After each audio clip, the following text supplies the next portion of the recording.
Magandang gabi po at andito po ulit tayo. Babasahin po uli natin yung kay Daniel uli po. Ito po yung panghuli natin kay Daniel. Ito po yung inihagis si Daniel sa mga leon. Pero hindi siya nabulag yung mga leon dito. Kaya basahin po natin. Lord, maraming pong salamat sa mga salita na pinapaunawa mo sa amin, Panginoon. Tulungan mo po at linisin mo po ang aming pagkatao, Panginoon. Ikaw lamang ang itataas namin, Panginoon. Lord, maraming pong salamat at papatawad po kami sa lahat ng mga kasalanan sa amin, Panginoon. Haplusin mo lang po ang puso namin na maging lubos talaga yung pagkapatawad namin sa bawat isa. Dahil alam namin na ikaw lamang, Panginoon, na makakapaghilom ng lahat ng sama ng loob namin, Panginoon Lord. At gabayan mo kami sa bawat plano namin sa aming buhay na ikakaganda po. In Jesus' name, Amen. Okay, so ito na po tayo, si Daniel sa kulungan ng mga leon. Yan. Si Darius ang bagong hari ng Babylonia. Siya ay isang matalinong hari. Pinili niya ang 120 na pinakamahusay na tao sa kanyang kaharian upang makatulong sa kanyang tuntunin. Pagkatapos siya ay muling pumili ng 3 sa kanila upang maging opisyal. Si Daniel ay isa sa mga 3 opisyal. Iginalang ni Haring Darius si Daniel kaya't ang kanyang naisip na gawin siyang tagapamahala ng buong kaharian.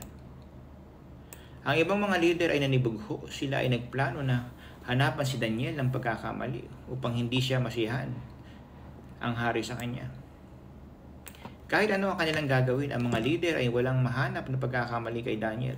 Si Daniel ay tapat sa hari. Siya rin ay maingat at matalino at lahat ng kanyang ginagawa ay sa abot ng kanyang makakaya. Ngunit naisip ng mga leader ang isang paraan upang mapahamak si Daniel. Alam nila na walang mapakakapigil kay Daniel na sumamba sa Diyos ng Israel.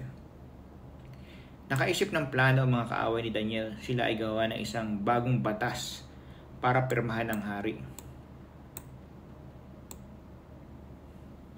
Ayon sa batas na ito, lahat ay dapat manalangin lamang kay Haring Darius.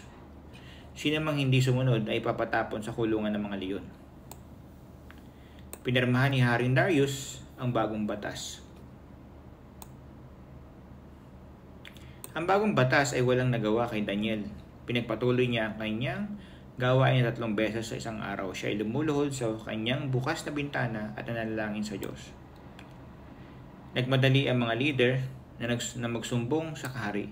At ang haring si Darius ay walang magawa kundi sundin ang batas. Si Daniel ay mamamatay. Sinubukan ng hari, ngunit hindi niya maaaring baguhin ang batas. Ang kaparusahan kay Daniel ay ang pagtapon sa kulungan ng mga leon. Ngunit bago siya itapon sa mga nagugutom na leon, sinabi sa kanya ni Haring Darius, ang iyong Diyos na iyong pinaglilingkuran ang magliligtas sa iyo. Ang hari ay hindi nakatulog ng gabing iyon. Kinamagahan siya ay nagmadaling pumunta sa kulungan ng leon. Sumigaw ang hari, Daniel, lingkod ng Diyos na buhay, iniligtas ka ba ng Diyos na iyong pinaglilingkuran? Ng buong katapatan, maaaring ang hari ay walang inaasahan na sagot, subalit si Daniel ay sumagot. Sumigaw si Daniel, ang aking Diyos ay nagpadala ng kanyang anghel at isinara ang bibig ng mga leon upang hindi na nila ako saktan. At mahal na hari, ako po ay walang maling ginagawa sa inyo. Si Haring Darius ay natuwa, inuutos niya na ilabas si Daniel sa kulungan. Nalaman ng hari ng Diyos ang nagligtas kay Daniel at ang mga kaaway ni Daniel ay ang mga kaaway din ng Diyos. Ang hari ay nagbigay ng isang utos, ang lahat ng naglinlang sa kanya upang pirmahan ang masamang batas ay siyang tinapon sa kulungan ng mga leon at kinain sila ng mga leon. Amen. Nais ni Haring Darius na malaman ng buong mundo na ang Diyos sa langit ang nangangalaga sa kanyang tapat na lingkod. Si Daniel. Sumulat ang hari na utos na ang lahat ng sumasamba sa Diyos, binalik ng hari kay Daniel ang karangaran ng pamumuno. Amen po. Kaya napakabait talaga. Talagang may mga tao mababait dito, may mga tao naman pasaway talaga. Kaya napakasarap po. Naglilingkod talaga kasi talaga binibigyan talaga ng ano. Ito yung panahon nung yung dati sa Bible, Old Testament. Marami talaga tayong dumaan sa pagsubok sa Panginoon.